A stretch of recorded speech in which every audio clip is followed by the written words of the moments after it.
put it simply, the cardinal signs, Aries, Libra, Capricorn, Cancer, are the main characters of 2025. It's something that we're used to. Okay. We're not new to this, we're true to this, right? We had that Venus retrograde in Aries. Jupiter is entering Cancer June 9th. Neptune's already in Aries. Saturn enters Aries May 24th. Later this month, I repeat, Saturn enters Aries May 24th. The cardinal signs worlds are being shaken and transformed, and we are not going to recognize ourselves by the end of 2025. And I know many of us cardinal signs have a chip on our shoulder because we are just God's strongest soldiers. Now, if you don't know how to read your chart, no worries. This is why I love talking about Astra. It's basically just like having your own personal astrology therapist in your pocket. No more Googling random stuff and getting confused. If you want to know what's happening for you, what's going on in your chart, personal guidance, you definitely need to get Astra.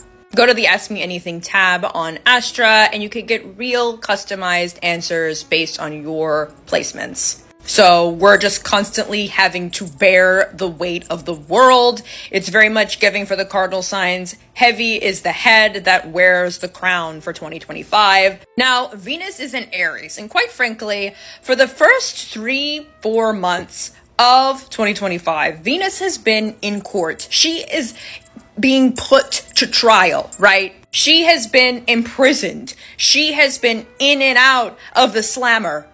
And now she is finally being released back into the wild with Venus entering Aries. We are officially out of the woods. Venus conjoined with Saturn for 3 times over the past several months.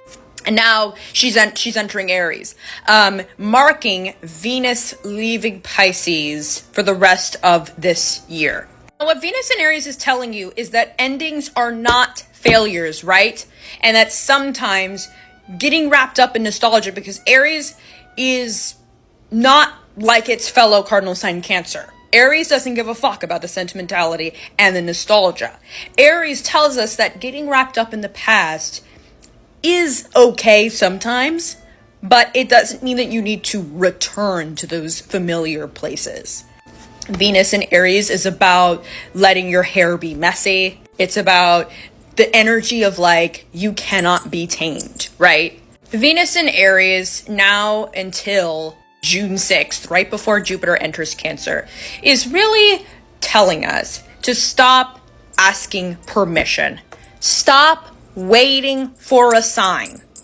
And with Venus in Aries very close to Neptune, our thoughts can get clouded, right? We are re-energized with the fire back in the sky, but we have to be careful of disillusionment. We have to be careful. But a lot of what's going to come from Venus conjunct Neptune for the first week of May is kind of almost romanticizing our independence, romanticizing and idealizing our not needing other people necessarily. And so what can happen with this energy for the first week of May is watch out for ambiguity and vagueness and maybe lack of direction. It's kind of like with Venus and Aries, you're being thrown out into the lion's den and you have to fend for yourself. This last Venus-Neptune conjunction happening this first week of May is very much giving a spoonful of sugar helps the medicine go down. We are having to accept the bitter reality of our relationships and make adjustments necessary. And it's kind of giving, like, if you do a love spell on someone, you're going to have to deal with the consequences of that. That is very much the energy of Venus-Neptune. Venus-Neptune is very much like, be careful what you wish for vibes, okay? Like, you do a love spell on that man, and at what cost? You know what I mean? You might realize that he's not exactly, or they are not exactly who you thought they were. And now you wound up binding yourself to someone who is a sinking ship, right? So this energy into May is really giving, we're accepting the nature of our relationships and our desires. Creating a new life with this Aries energy, the first sign of the zodiac, means creating a new set of habits, a new lifestyle, a new routine, a new mindset, right? So something needs to shatter right? There needs to be some type of shattering moment, some type of destruction tower moment, and then you rebuild from there. That's the energy of Aries, especially once we have Saturn enter Aries later this month. You do not create new ways of showing up out of these transits, right? You're going to wind up recreating off of that old foundation. You're going to be recreating the patterns from the old cycle and the old you.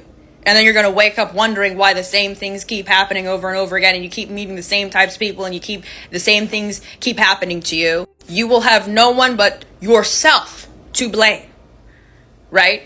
To recreate the same way of living and the same bullshit, just in a different timeline, right? So who are you going to be? And remember that real love is not just about being mystified and being enchanted and you know, the rose-colored glasses. It's also about, like, real love is also about being with someone who heals you, who grounds you, and aids in your growth. Period.